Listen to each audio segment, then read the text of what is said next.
عشوة شوف العشوة، عشوة فيها لمة، عشوة تسعد قلبك في برنامج عشوة، في برنامج عشوة. لا لا لا لا لا لا لا لا لا لا لا لا لا.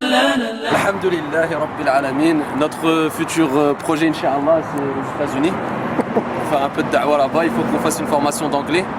Et après, d'ici là, on va essayer de conquérir les États-Unis avec le da'wah, Inch'Allah, avec la sagesse et l'amour et la fraternité.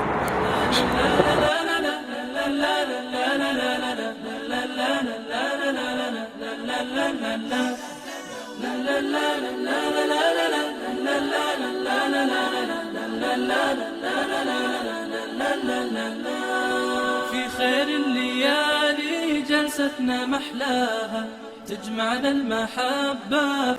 الحمد لله والصلاة والسلام على أشرف الأنبياء والمرسلين حبيبنا المصطفى عليه أفضل الصلاة وأزكى التسليم أما بعد. Ici, Inch'Allah, bihaoulillah Azza wa Jal, une dernière intervention avant de quitter le Canada, Montréal et mes frères en Allah Azza wa Jal. Une petite intervention rapide en présence du frère qui s'est reconverti, Ishaq, il y a très peu de temps.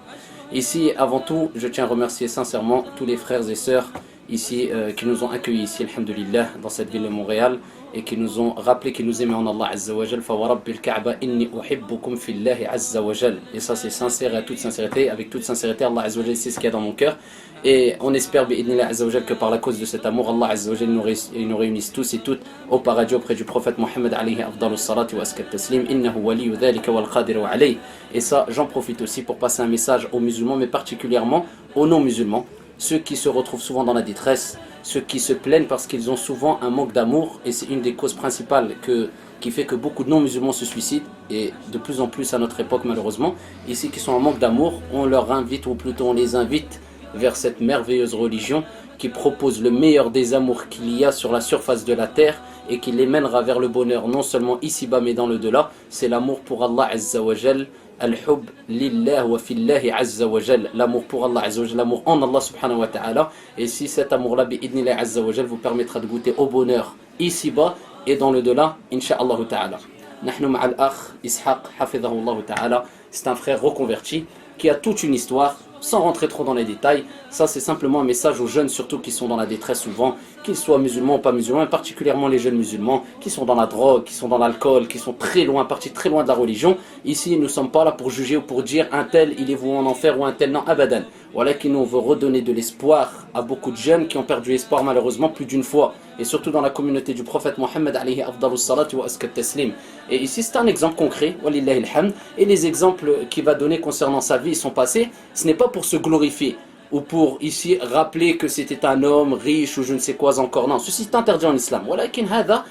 C'est simplement pour rappeler aux frères et sœurs ici que, alhamdulillah, ce n'est pas parce qu'il y a des jeunes qui sont très loin de la religion qu'il n'y a plus aucun espoir pour eux de revenir vers la religion et que eux, ils se disent, les jeunes qui écoutent maintenant cette intervention très brève, incha'Allah ta'ala, du frère Ishaq, que si lui il a réussi, bi'idnillah azza wa jal, nous aussi on peut réussir, incha'Allah ta'ala, avec l'aide d'Allah azza wa jal, sans oublier, ayyuhal ahibba, que Allah Azza wa Jalla dit dans le Coran al-Karim فَيُضِلُّ اللَّهُ مَنْ يَشَاءُ وَيَهْدِي مَنْ يَشَاءُ وَهُوَ الْعَزِيزُ الْحَكِيمُ. C'est Allah qui guide, c'est Allah qui égare. Et quand Allah Azza wa Jalla guide une personne, il le guide par sa miséricorde. Et quand Allah Azza wa Jalla égare une personne, il l'égare par sa justice. Allah il guide qui il veut et il égare qui il veut. Et c'est lui Al-Aziz le puissant, c'est lui Al-Hakim le sage. Ici, Akh al-Habib Ishaq, certains petits points, Inch'Allah, 3 ou 4 petits points qu'on va traiter de façon très brève. Concernant ta reconversion, tu vas nous en parler, Inch'Allah ta'ala. Mais concernant ton passé, pour les jeunes qui se disent je suis trop dans la drogue, trop éloigné, je pense qu'il n'y a presque plus d'espoir pour moi. Toi, est-ce que tu as réussi à t'en sortir? Jusqu'à quel stade t'étais arrivé? Et alhamdulillah, par la permission d'Allah Azza wa Jal, qu'est-ce qui t'a poussé à t'en sortir ici de ce monde qui était surtout le monde de la drogue, l'argent facile, l'argent sale, etc. Moi, éventuellement, dans mon passé, si je m'aurais vu maintenant, si dans le passé j'aurais vu quelqu'un comme moi maintenant, j'aurais jamais pensé que c'est moi que j'aurais pu devenir comme ça. Concernant l'argent, certains jeunes maintenant au jour d'aujourd'hui ils disent oui mais un tel ne sait pas ce que je ressens parce que l'argent facile, il y a l'argent facile et facile. Certains ils disent oui avoir un peu d'argent facile, c'est facile de s'en sortir, mais beaucoup non parce que les gens... Est-ce que toi, sans se glorifier ou sans se vanter de ça, bien sûr, hacha, pas du tout. Lakin, ici, est-ce que tu peux parler en connaissance de cause? Tu as connu beaucoup d'argent facile, etc. Ok, éventuellement, depuis que je suis sorti de prison, parce que je suis rentré de prison, je suis rentré en prison à 18 ans, à 20 ans, je suis sorti de prison, de 20 ans à 30 ans, j'ai connu l'argent facile. J'ai eu beaucoup de succès dans cette vie-là. Toutes les grosses voitures la plupart des grosses voitures, comme je les ai eues, Porsche, Mercedes, toutes les grosses voitures, sauf Lamborghini, Ferrari, puis à peu près c'est ça là. Donc tout le reste des grosses voitures, les grosses maisons, les gros restaurants, les plus gros restaurants, j'étais un abonné. Euh, donc c'est ça aussi, quand on a de l'argent, qu'on a des tatous ou la façon qu'on s'habille, tout ça, ça n'a même plus d'importance parce que n'importe où ce que tu vas après avec l'argent, le monde il te respecte. Donc t'as le pouvoir aussi. J'ai écouté le pouvoir. T'as un certain pouvoir. Euh, t'as presque tout ce que tu voudrais avoir de la dunya. Mais le problème c'est que quand t'as tout, au début, ton but c'est d'avoir tout. Pourquoi? Parce qu'on est à la recherche du bonheur. Donc une fois qu'on a tout, après un certain temps, parce qu'on a le bonheur, on pense avoir le bonheur. On achète une voiture après un petit temps après, on est tanné de la voiture. Ça prend pas beaucoup de temps quand ça devient une routine. Donc, tu as une nouvelle voiture. Peut-être pour la première fois, tu vas être content, quoi, 1 mois, 2 mois, peut-être. Mais après ça, la grosse voiture devient une petite voiture parce que tu t'en fous dans quelle voiture que tu es après. Tu la prêtes comme si c'était rien. Donc, même si tu as une grosse maison, tu veux toujours faire des choses parce que tu achètes la grosse maison. Après, tu penses, oh, t'es heureux, c'est bon. Mais après, il faut toujours que tu trouves des choses. Ah, mais je vais faire des rénovations, je vais tout détruire, je vais rénover ça. Pour toujours penser être plus heureux. Mais pour de vrai, à la fin, quand on est tout seul, parce que pour de vrai, de où est-ce qu'on prend notre bonheur, c'est quand d'autres mondes nous disent, ah, t'as une belle voiture, ou bien, ah, c'est beau chez vous, ou quelque chose. Là, t'as le bonheur, puis c'est de là que tu prends le bonheur. Dans le fond, tu prends le bonheur des autres.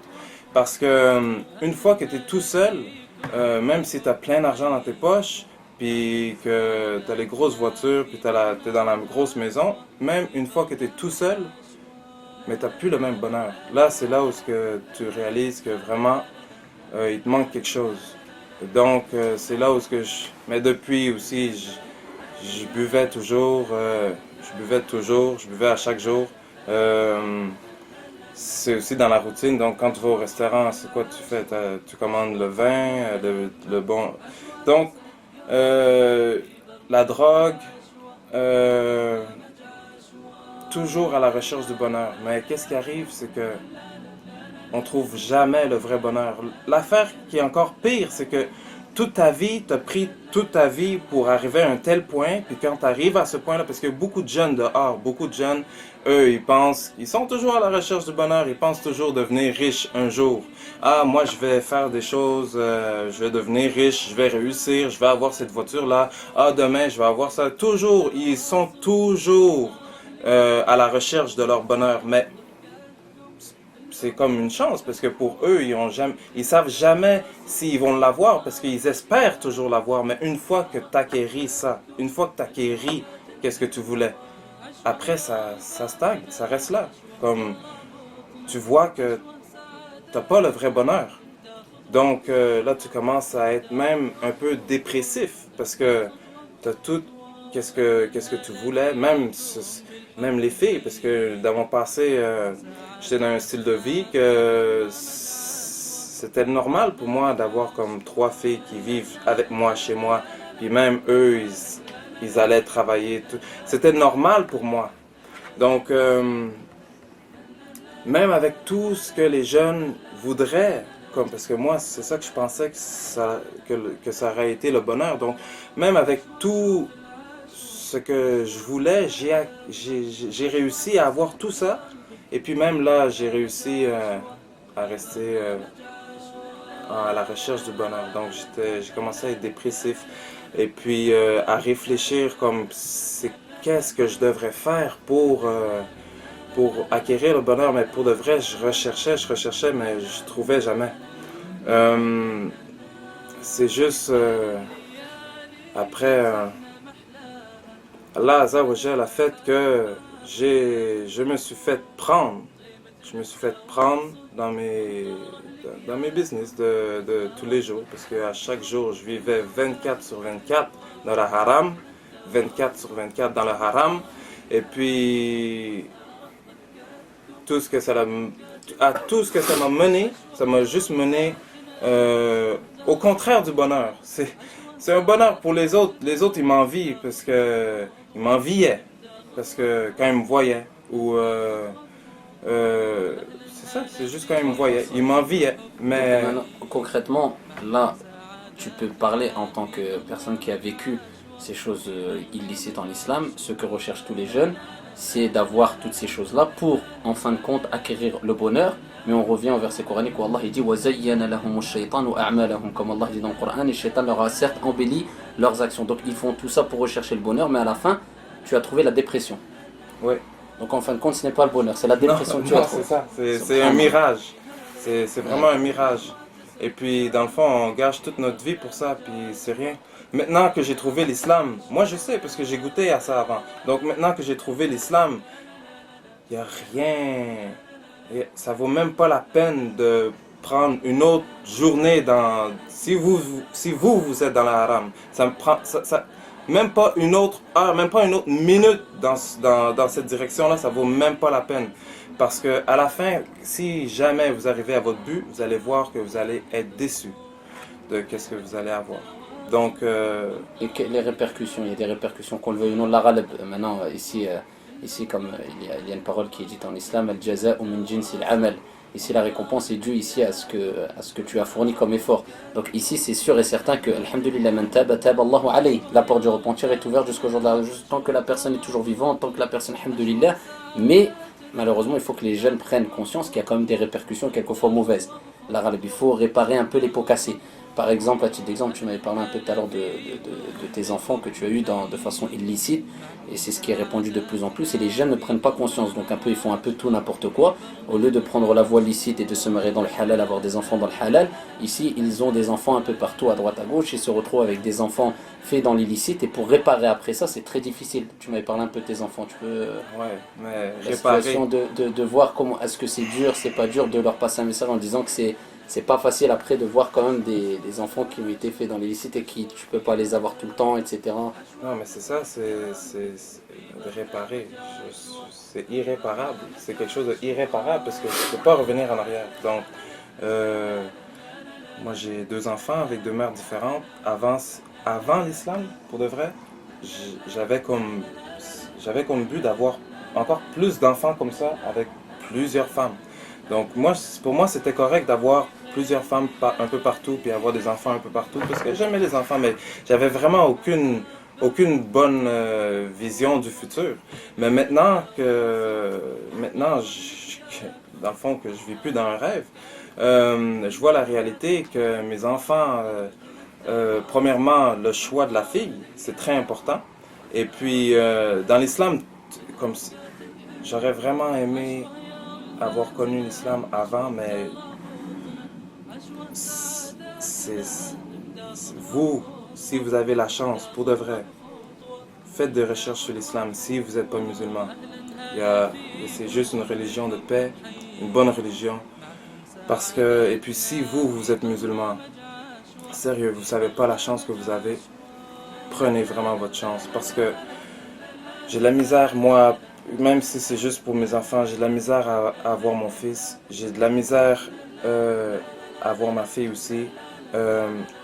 Juste maintenant avec ma femme, parce que je suis marié, ça cause un petit peu des tensions, veux pas, parce que j'ai 2 enfants avec 2 autres femmes différentes.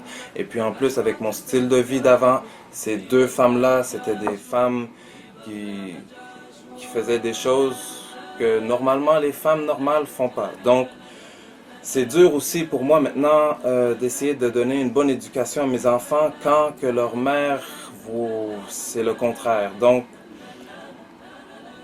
Inch'Allah, mais Inch'Allah que les gens ne tombent pas dans la même erreur et que ça serve de leçon, Inch'Allah, et qu'Allah Azza wa Jalla te facilite ta situation. Et comme qala alayhi salatu wassalam, et ça c'est encore une preuve que, alhamdulillah, l'islam n'est pas venu et n'a pas été légiféré ici, les règles, les lois religieuses ici pour faire désespérer la personne. Bien au contraire, le prophète alayhi salam dit comme jaa fi sahih, khayruhum fil jahiliya, khayruhum fid din.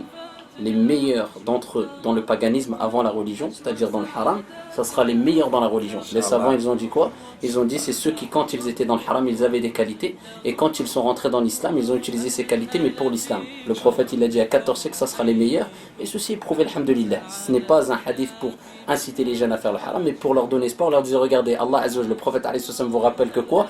Même si vous étiez dans le haram à l'excès, pas de désespoir, au contraire, vous pouvez être les meilleurs de cette communauté, bi'idnillah Azza wa Jalla, Inch'Allah ta'ala. Non, En tout cas, à notre époque, alhamdulillah. Ouais, pour de vrai, j'aimerais ça rencontrer d'autres frères qui eux réussissent maintenant dans l'haram, puis qui viennent justement, qui se repentissent, puis qui viennent justement essayer de travailler pour l'islam, puis de faire les bonnes choses qui valent vraiment quelque chose. Parce qu'il ne faut jamais oublier, ce qui est vraiment sûr, c'est que tout le monde va mourir. Donc, si vraiment vous êtes intelligent, il n'y a rien d'autre à dire. Et ici, rapidement, par rapport à tes tatouages, parce que tu as fait quand même beaucoup de tatouages, etc. Et tu as dit une parole qui m'avait touché, machallah, qui a touché plus d'un, c'est que tu avais fait même un tatouage sur ta tête en ayant gravé, c'était quoi la phrase? C'était Get money. Get money, c'est faire de l'argent. Donc, moi, ma vie avant consistait juste, mais c'était vraiment juste l'argent. Donc, à chaque fois que je parlais avec quelqu'un, c'était pour de l'argent. Et puis, si la personne pouvait rien me rapporter, mais je ne parlais pas. Donc, c'est... Smahlia de te couper, mon cher frère. C'était parce que ce qui m'avait beaucoup sensibilisé, c'est quand tu avais dit, tu avais tiré ta chachia comme tu viens de le faire, tu avais dit, j'ai gravé ça, j'aime l'argent. C'est ça, ça veut dire ça? Ouais, get j'aime money, l'argent. c'est faire de l'argent. Donc, Faire de l'argent. J'ai le tatou là, get money. Personnellement, tu avais dit une parole, c'est vrai que ça choque pour tout le monde de le voir. Mais ce qui est plus grave, c'est de voir une personne qui a gravé cette parole dans son cœur et les gens le voient et ça ne choque pas. C'est ça. Alors c'est plus grave. C'est ça, exactement. Alhamdulillah, c'est plus dans ton cœur. Alhamdulillah. Allah il dit Yawma la yanfa'u malun wa la banun illa man ata Allah biqalbin salim. Le jour où ni les biens et ni les enfants ne profiteront rien si ce n'est celui qui vient avec un cœur. C'est le cœur le principal, avec un cœur saint. Alhamdulillah, on espère qu'Allah Azza wa Jalla fasse que tu le rencontres avec un cœur saint et qu'Allah il te récompense de la meilleure des récompenses. Et dernièrement, une dernière phrase. Comment tu te sens après que tu as connu le désespoir en cherchant le bonheur, maintenant que tu as connu l'islam? Moi j'ai trouvé le bonheur. Il n'y a rien d'autre à dire. Moi je suis content. Je veux partager ce bonheur-là avec tout le monde entier. C'est ça maintenant, c'est ça que je veux maintenant. Je vis de ça. Donc il n'y a rien d'autre. Qu'Allah Azza wa Jal nous réunisse ensemble au paradis avec le prophète Mohammed alayhi salam. Barakallahu fik, jazakallahu ana kulla khair. Qu'Allah il te protège, il te préserve, ya khal habib. Inni uhibbuka fillah, je t'aime en Allah Azza wa Jal. Comme j'aime tous les frères ici en Allah Azza wa Jal et tous ceux qui nous suivent, inni uhibbukum fillah. Et qu'Allah subhanahu wa ta'ala nous raffermisse et nous accorde l'ikhlas wa sirq fil qawli wal amali wal ahwal. Ici qu'Allah Azza wa Jal nous octroie ici la sincérité, ici à travers nos paroles et nos actes, incha'Allah ta'ala. إنه ولي ذلك والقادر عليه والسلام عليكم ورحمة الله وبركاته. بارك الله فيك يا أخي الحبيب. جزاك